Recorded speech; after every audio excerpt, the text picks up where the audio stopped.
The last time Micah saw his brother was through a cracked window pane blurred by rain. Damien was just 17 then, soaked under the porch light, one hand gripping a duffel bag, the other wiping blood from his cheek. Their father had thrown him out after a screaming match that shook the walls because Damien had told the truth. He liked boys. Micah was 12 and frozen behind the curtains. His breath fogged the glass as he watched his brother walk down the gravel path, shoes splashing in muddy water. No one followed. No one called out. The door slammed shut behind him as if the house itself wanted to forget. And it did. Damien's name was never spoken again. His bed was emptied. His photos vanished from the wall like he never existed. It was as if grief was something to be buried, not carried. Their mother died 3 months later. A car crash on her way to work. Some said it was just bad luck. Micah always wondered if her heart gave up before her body did. After that, silence ruled the house. Silence and the weight of absence. No more piano playing from the room upstairs. No more laughter in the hallway. Just the clock ticking and the sound of discipline rigid, cold, and sharp like the man who now ruled over it all. Their father remarried by the end of that year. He didn't ask permission. He just brought a woman home one evening and told Micah, "She'll be your mother now." Her name was Carla. She never smiled. She moved through rooms like a shadow, always watching, never touching. Her eyes cold was something Micah couldn't name back then, but now knows was resentment. She never hit him. She didn't have to. The sighs, the glares, the mumbled insults when she thought he couldn't hear. They carved deeper than any bruise. Micah grew quieter with each passing year. He walked like he was avoiding cracks in the floor, afraid any wrong step might trigger an explosion. His father, once warm when Micah was young, now barked orders and insults. "Fix your posture. You walk like a girl. Stop humming that song." The house was no longer a home. It was a trap, and he was shrinking inside it. He never came out. He didn't need to. The way he dressed, the softness in his voice, the books he read, those were enough to make his father's lip curl and Carla roll her eyes. At 15, Micah stopped asking to join school clubs. At 16, he stopped inviting friends over. By 17 on, he knew exactly what would happen if he said the words his brother had said, and he didn't want to end up in the rain. But he remembered. He remembered Damien's last words as their father dragged him across the living room. Words choked by tears and fear and defiance. "If you don't love me, fine, but you don't get to erase me." Micah never forgot, and he never forgave. He kept a journal hidden under his mattress, not of his thoughts, but of things done to him. What his father said when no one else was around. How Carla watched and smiled when he flinched. The way they locked his bedroom door for discipline. How they ridiculed him at dinner, made him skip meals, turned off the heater in winter. Not every day. Just enough to make him question if he deserved it. Enough to make him think maybe this was his fault. Enough to make him wonder if this was what Damien felt before he was cast out. Micah never told anyone. He didn't dare. But one day, on a whim, he searched for Damien online. No results, no updates, nothing. It was as if he disappeared completely. Still, Micah created a folder on a cheap USB stick. Every few days, he added recordings, a phone left face down on the table during dinner, a webcam angled slightly during morning routines. Nothing staged, nothing fake, just life. As it was, brutal, quiet, unjust. And once the folder felt full enough, he sent it to the only email he remembered by heart, DamienCrowley91@live.com. It had been 5 years since that night in the rain, and now he was done waiting. If this story touches something inside you, if you've ever felt invisible in the place meant to protect you, stay with us. This is only the beginning. Subscribe to Heart Stories for the next chapter. The message came at 2:30 in the morning. Micah woke to the vibration of his phone on the nightstand. He turned it over with a half-closed eye, expecting another promotional email or one of those algorithm-fed ads. Instead, he froze. From Damian Crowley 91 at live.com, subject no subject body. Are you still alive? 5 words. No greeting, no name, no punctuation beyond that single question mark. But Micah stared at them like they were scripture. He read them over and over again, as if they might rearrange themselves into a longer letter. Something more comforting, but they didn't need to. He knew that tone, knew that voice behind the question. It was his brother, alive, out there, somewhere by him. The email had no signature, no link, no phone number. But it was enough to turn Micah's chest inside out. His hands trembled as he typed back. Carefully, no anger, no desperation. Just the truth I am. I've missed you every day since you left. He hesitated before hitting send. What if it wasn't him? What if it was a joke? What if it was someone else using his email? But none of that mattered. The only thing worse than a lie was silence. Over the next few weeks, the replies grew. Sparse at first, just lines, sometimes fragments. Damen was working in California. He had changed his name. He lived in the back of a barber shop where he swept floors and cut hair for cash. No driver's license, no credit cards.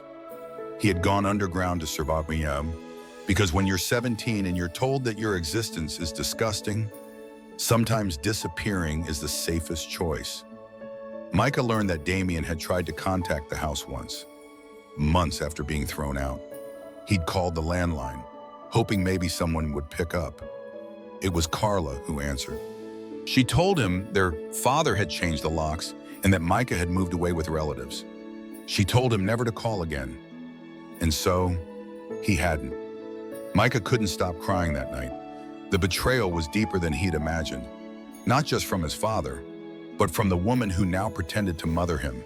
After years of assuming Damen had abandoned him, Micah now saw the truth. They had both been abandoned, just in different ways. He showed Damen the folder, not all at once. Just a few clips, audio files, screenshots of text messages from Carla, a silent video of dinner, where the father sat stone-faced as Carla insulted Micah's posture and mocked his voice. The room echoed with small, invisible cuts. A family dinner in name only. Damen didn't reply for days after seeing them. When he finally did, the message was simple: I should have taken you with me. Micah responded with, you still can. That was the first time the idea formed not as a fantasy, but as a real possibility. Not to escape, but to stand up, to reclaim the voice that had been silenced. They began to plan, quietly, carefully. Micah kept recording, kept pretending. He smiled at the table, answered when called, did his chores, stayed invisible. But every day he sent files, built a record, a history, a case, because this wasn't just emotional cruelty. It was sustained abuse, psychological manipulation, neglect. And Damen, he reached out to a friend, someone who worked with at-risk youth in legal advocacy. They talked about guardianship, about protective orders, about whether a brother could request custody of a sibling if there was evidence of harm. It would be complicated. The system rarely acted without visible bruises, but they had one thing working in their favor: time. Micah was almost 18, just months away. If they could hold out until then, he could testify in his own behalf. Or better yet, bring the truth into the light. Damen asked for one thing: is there a day coming up that matters to him? Something big, something public. Micah didn't hesitate. My father's birthday. In the weeks leading up to his father's birthday, Micah lived in a strange balance between routine and rebellion. He still woke at 6, ironed his clothes, poured coffee for his father, and packed Carla's lunch without being asked. He answered to every bark command with a quiet, yes, sir. He nodded at every passive-aggressive comment from Carla like they were casual remarks. He became the perfect son they had always demanded: silent, compliant, invisible. But beneath that silence, he was building something. Each day, he recorded more. Not just the cruel words, but the cold indifference. The meals where no one spoke to him. The nights that they cut the power to his room because he was wasting electricity. The slammed doors, the muttered threats. The moments when Carla hovered outside his bedroom like a warden rather than a parent. Micah placed cameras in ordinary places, a cheap pen recorder in the kitchen drawer, an old phone left charging near the dining room. He wasn't trying to trap them, he was trying to prove something that often has no visible shape, that you can be destroyed by people who never lay a hand on you. The footage built slowly, but it was undeniable. Damen, watching from hundreds of miles away, began sorting and labeling each clip, each file, each date. A lawyer from the advocacy network agreed to help, quietly and off the books. Micah's story, once dismissed as teenage exaggeration, was taking form as a pattern of targeted harm. Still, there were moments when Micah doubted, not just the plan, but himself. What if he was wrong? What if he was too sensitive? What if he really was the problem? That thought always came late at night, when the house was quiet and his body too tired to resist old voices. That's when he'd open one of Damien's emails, usually short, often just a line or two. "It's not your fault. You're not broken. We're almost there." Micah clung to those words like life jackets. Because part of growing up in a house like his meant unlearning everything it taught you about who you are, and that took more courage than he ever thought he had. The day of the birthday arrived like any other. The lawn was trimmed, the grill cleaned, folding tables brought out from the garage. Their father had invited neighbors, colleagues from the warehouse, and a few old friends from high school. He always threw himself a celebration, not for fun, but for reputation. A ritual to remind everyone how respected he was, how in control, how stable. Micah was tasked with organizing the family slideshow. It was tradition. Pictures from childhood, vacations, barbecues, school events carefully selected, quietly censored. No photos of their mother after year 5. No photos of Damen at all. Not one. This time, Micah said nothing. He smiled, he nodded, and he edited. With Damien's help, he compiled 2 versions of the video. The first was exactly what his father expected: curated nostalgia, smiling portraits, upbeat music, every image perfectly timed. That would play first. The second version would follow without warning. No transition, no disclaimer. It would start with Micah at 12, waving goodbye to Damen from the upstairs window, then fade to a recording his father shouting, Carla whispering insults, a dinner table filled with tension, scenes of isolation, texts that said, "Maybe you should just leave too." The footage wouldn't be violent, but it would be unbearable. The guests would see everything, and the man who'd built his world on appearances would be unmasked. The night before the party, Damen called Micah for the first time in years. They didn't talk much, didn't need to. But before hanging up, Damen said one thing: "This time, when the door closes, I'll be the one walking in." Micah didn't sleep that night. He didn't need to. For the first time in his life, he felt ready. The party started just after 4. Warm sun fell across the backyard, folding chairs lined up in uneven rows, the grill sending up steady plumes of smoke. Guests arrived with casserole dishes and bottles of wine, exchanging handshakes and stories from decades ago. To an outsider, it looked like a celebration. To Micah, it looked like camouflage. He moved quietly through the crowd, offering drinks, clearing plates, pretending to be part of something. He nodded at familiar faces, neighbors who had watched him grow up without ever asking how he was, friends of his father, men who had once called Damen confused in a phase. No one asked where Damen was now.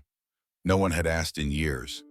Their father stood at the center of it all, laughing loudly, clapping backs, talking about work. Carla hovered nearby, perfect in posture and politeness, her smile polished but hollow. Micah stayed in the background, exactly where they liked him. As the sun dipped lower, the moment came. The screen was pulled up in front of the garage door, the projector flickered to life, and guests began to settle into chairs. Micah stood near the laptop, heart pounding so loudly it echoed in his ears. He pressed play. The first video rolled smoothly. Laughter from the crowd followed. There were photos of birthday cakes, baseball games, Christmas trees. There was Micah at 7, holding up a fishing rod. There was Carla beside the father, smiling like she belonged. The guests smiled too, leaning in to comment, reminiscing about a family they thought they knew. Then, without warning, the second video began. The screen went black for 3 seconds, and then Micah's voice, barely a whisper. "If you're watching this, it means I finally stopped being afraid." The first image was a grainy video of the kitchen. Carla stood with her arms crossed, her voice sharp and unmistakable. "Maybe if you acted like a normal boy, he wouldn't hate you so much." Laughter from earlier fell silent. Next came the dinner scene, Micah picking at his food while his father barked, "You're not starving. You're dramatic." The guests shifted. Someone coughed. Another looked around, unsure what they were seeing. It continued. Recordings of locked doors, of insults masked as advice, of Carla telling Micah he was a weight on their lives. The video showed how silence can wound, how indifference can scar. There was no background music, no editing, just raw moments. Real life. And then Damen appeared. In a clip recorded just days earlier, Damen looked directly into the camera. "You told me I was disgusting. You told me I didn't belong in this house. And I believed you, but my brother doesn't, and he's not alone anymore." There was a pause. Then the video ended. The backyard was frozen. No one clapped. No one moved. The father stood rigid, his face unreadable. Carla opened her mouth as if to speak, but said nothing. The silence was louder than any reaction. And then from the far edge of the yard, Damen walked in. He didn't shout. He didn't cry. He simply walked up to Micah, stood beside him, and placed a folder on the table in front of their father. Inside, printed transcripts, time-stamped videos, statements prepared by an advocate, evidence, enough to open a case. Enough to request an emergency transfer of guardianship just weeks before Micah turned 18. Guests began to leave quietly, some in shame, others in disbelief. The image of a perfect family had cracked wide open, and no one could unsee what they had seen.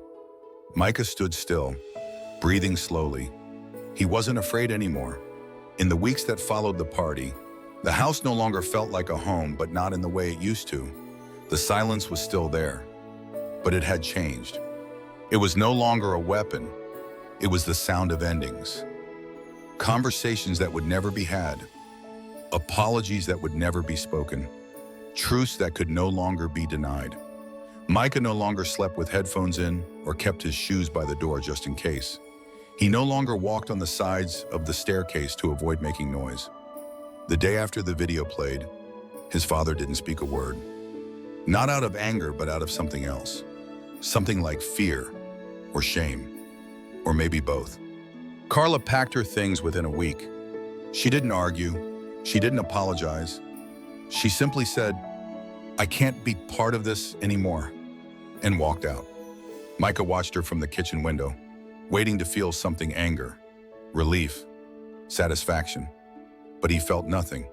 She had never truly arrived, so there was no one to miss. A hearing was set. Damen appeared beside Micah in the courthouse, tie crooked, hands clenched, but his voice was steady. The advocate spoke on their behalf. The video evidence carried its own weight.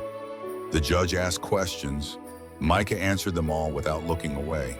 He was 17, just months from legal adulthood, but he had lived the kind of years that aged a person from the inside out. By the time the papers were signed, Micah wasn't trembling. He was standing straight. Damen was granted temporary guardianship. It was mostly symbolic. Micah would turn 18 soon, but it was more than legal. It was personal. It was a public record that said someone failed him and someone else showed up. They didn't return to the old house. They left that town the same week. Nothing dramatic, no shouting matches, no packed trucks, just two brothers, one bag each, and a tank of gas pointed west. The roads were long, but the silence between them felt easy now. Familiar, safe. In California, they shared a small apartment above a grocery store. Micah worked weekends. Damien took more clients at the barbershop. They cooked simple dinners and argued about laundry and left sticky notes on the fridge. It wasn't a fairy tale, but it was theirs. Micah didn't go to therapy right away. He didn't tell his full story to new friends. But slowly, he stopped shrinking in public spaces. He spoke up in class. He joined a writing club. He shared poems and nothing about what happened. Not yet, but about rain and windows and the feeling of being seen. One night, months later, he sat on the fire escape with Damien, watching the city blink below them. I used to think I'd never escape, Micah said. Damien looked at him, quiet for a long moment. Then he said, "You didn't escape. You ended it." "That's not the same thing." Micah nodded, because he knew now survival is not just about running. Sometimes it's about staying long enough to name the harm, to shine light on it, and then to walk away on your own terms. The door behind them stayed open, and neither of them turned around. If you had the chance to confront the people who tried to erase you, would you take it for more stories that matter, that heal, and that give voice to the quiet fighters? Subscribe to Heart Stories.